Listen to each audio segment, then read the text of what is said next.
राधे राधे मेरे प्यारे भाइयों बहनों माताओं व बंधुओं, संस्कार की बातें चैनल में आपका स्वागत है। बंधुओं, आज भौम प्रदोष के दिन मैं आपको सुनाने जा रही हूँ भौम प्रदोष व्रत की व्रत कथा, पूरन पूजा विधि और भौम प्रदोष व्रत का महत्व। बंधुओं, जिसे सुनने मात्र से मनुष्य के जीवन में कभी भी आर्थिक संकट नहीं आते। बंधुओं, जो मनुष्य भी भौम प्रदोष व्रत की कथा सुनते हैं, भगवान शिव शंकर भोलेनाथ की उन पर विशेष कृपा होती है और उनकी हर इच्छा शीघ्र पूरी होती है। बंधुओं, यदि आपने हमारे YouTube चैनल संस्कार की बातें अब तक सब्सक्राइब नहीं किया तो जरूर करें और बेल आइकन दबाना ना भूलें, ताकि आपको हमारी आने वाली सभी वीडियोस की जानकारी सबसे पहले हो सके। बंधुओं, वीडियो को पूरी सुनने के बाद कमेंट बॉक्स में जय शिव शंकर भोलेनाथ जरूर लिखें। बोलो शिव शंकर भोलेनाथ की जय हो। प्रदोष व्रत करने वाला मनुष्य सदा सुखी रहता है और यदि प्रदोष व्रत की कथा भी सुन ली जाए तो उस मनुष्य के संपूर्ण पापों का नाश हो जाता है। सुहागिन स्त्रियों का सुहाग अटल रहता है, बंदी कारागार से छूट जाता है और जो जिस कामना को लेकर प्रदोष व्रत करते हैं या प्रदोष व्रत की कथा को सुनते हैं, उनकी सभी कामनाएं भगवान शंकर पूरी करते हैं। बंधुओं, जो मनुष्य भी त्रयोदशी व्रत की कथा सुनते हैं अर्थात प्रदोष व्रत की कथा भी सुनते हैं तो उन्हें 100 गौ के दान के बराबर फल की प्राप्ति होती है। बंधुओं, जो मनुष्य तन मन धन से त्रयोदशी व्रत को विधि विधान से करते हैं, उनके सभी दुख दूर हो जाते हैं। प्रदोषारोहिणी मुखम के अनुसार सायंकाल के बाद और रात्रि आने के पूर्व दोनों के बीच का जो समय है उसे प्रदोष कहते हैं। व्रत करने वाले को उसी समय भगवान शंकर का पूजन करना चाहिए। प्रदोष व्रत करने वाले को त्रयोदशी के दिन भर भोजन नहीं करना चाहिए। शाम के समय जब सूर्यास्त में 3 घड़ी का समय शेष रह जाए तब स्नान आदि कर्मों से निवृत्त होकर श्वेत वस्त्र धारण करके इसके बाद संध्या वंदन करने के बाद शिव जी का पूजन करें। पूजा के स्थान को स्वच्छ जल से धोकर मंडप बनाए। वहां 5 रंगों के पुष्पों से पद्म पुष्प की आकृति बनाकर कुशा का आसन बिछाएं। आसन पर पूर्व अभिमुख होकर बैठें। इसके बाद भगवान शंकर का ध्यान करें।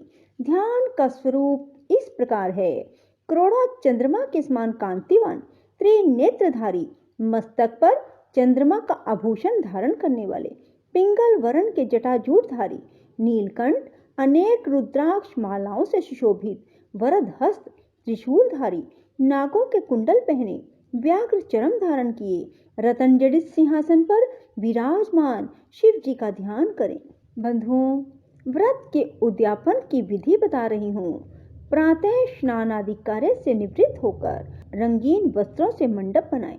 फिर उस मंडप में शिव पार्वती की प्रतिमा स्थापित करके विधिवत पूजन करें। इसके बाद शिव पार्वती के उद्देश्य से खीर से अग्नि में हवन करें।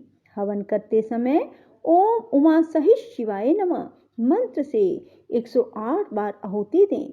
इस प्रकार ओम नमः शिवाय के उच्चारण के शंकर जी के निमित्त आहुति प्रदान करें।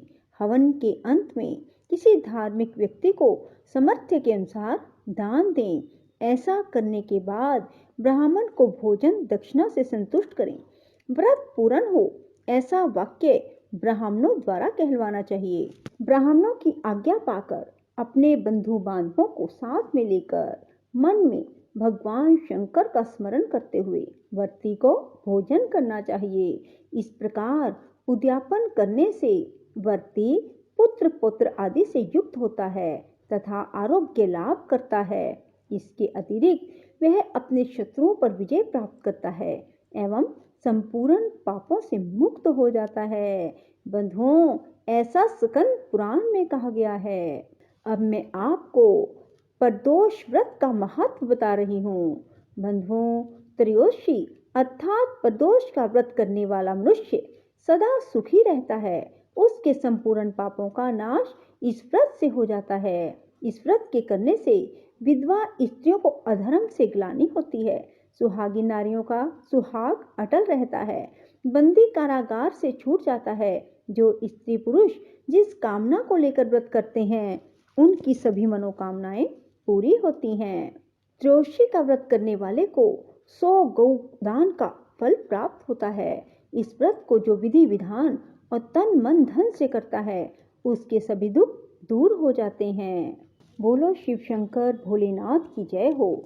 मंगल प्रदोष व्रत। सूत जी बोले, अब मैं मंगल त्रयोदशी प्रदोष व्रत का विधि विधान कहता हूँ। मंगलवार का दिन व्याधियों का नाशक है। इस व्रत में एक समय व्रती को गेहूं और गुड़ का भोजन करना चाहिए। देव प्रतिमा पर लाल रंग का फूल चढ़ाएं। स्वयं लाल वस्त्र धारण करें। इस व्रत के करने से मनुष्य सभी पापों व रोगों से मुक्त हो जाता है। इसमें किसी प्रकार का संशय नहीं है।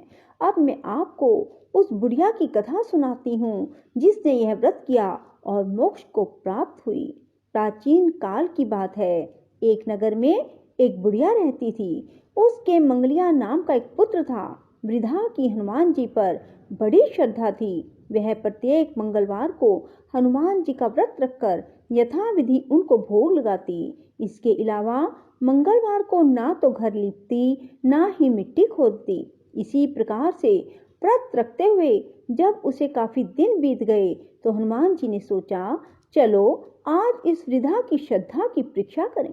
वे साधु का वेश बनाकर उसके द्वार पर जा पहुंचे और पुकारा, है कोई हनुमान का भगत जो हमारी इच्छा पूरी करे।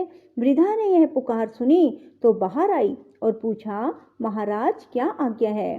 साधु वेशधारी हनुमान जी बोले, मैं बहुत भूखा हूँ, भोजन करूंगा, तू थोड़ी सी जमीन लीप दे। वृद्धा बड़ी दुविधा में पड़ गई। अंत में हाथ जोड़कर प्रार्थना की, हे महाराज, लीपने और मिट्टी खोदने के अतिरिक्त जो भी काम कहेंगे मैं करने को तैयार हूँ। साधु ने 3 बार परीक्षा कराने के बाद कहा, तू अपने बेटे को बुला, मैं उसे औंधा लिटाकर उसकी पीठ पर आग जलाकर भोजन बनाऊंगा। वृद्धा ने सुना तो पैरों तले धरती खिसक गई, मगर वह वचन हार चुकी थी। उसने मंगलिया को पुकारकर साधु महाराज के हवाले कर दिया, मगर साधु ऐसे ही मानने वाले ना थे। उन्होंने वृद्धा के हाथों से ही मंगलिया को औंधा लिटाकर उसकी पीठ पर आग जलवाई। आग जलाकर दुखी मन से वृद्धा अपने घर के अंदर जा घुसी। साधु जब भोजन बना चुका तो उसने वृद्धा को बुलाकर कहा, वह मंगलिया को पुकारे ताकि वह भी आकर भोग लगा ले। वृद्धा आंखों में आंसू भर कर कहने लगी, अब उसका नाम लेकर मेरे हृदय को ना दुखाओ। लेकिन साधु महाराज ना माने तो वृद्धा को भोजन के लिए मंगलिया को पुकारना पड़ा। पुकारने की देर थी कि मंगलिया बाहर से हंसता हुआ घर में दौड़ा आया। मंगलिया को जीता जागता देखकर वृद्धा को सुखद आश्चर्य हुआ। वह साधु महाराज के चरणों में गिर पड़ी। साधु महाराज ने उसे अपने असली रूप के दर्शन दिए। हनुमान जी को अपने आंगन में देखकर वृद्धा को लगा कि जीवन सफल हो गया। बोलो शिव शंकर भोलेनाथ की जय। श्री हनुमान जी की जय। राधे राधे। जय श्री कृष्णा। बंधुओं, यदि आपको हमारी वीडियो पसंद आए तो इसे लाइक करें और शेयर भी जरूर करें। धन्यवाद।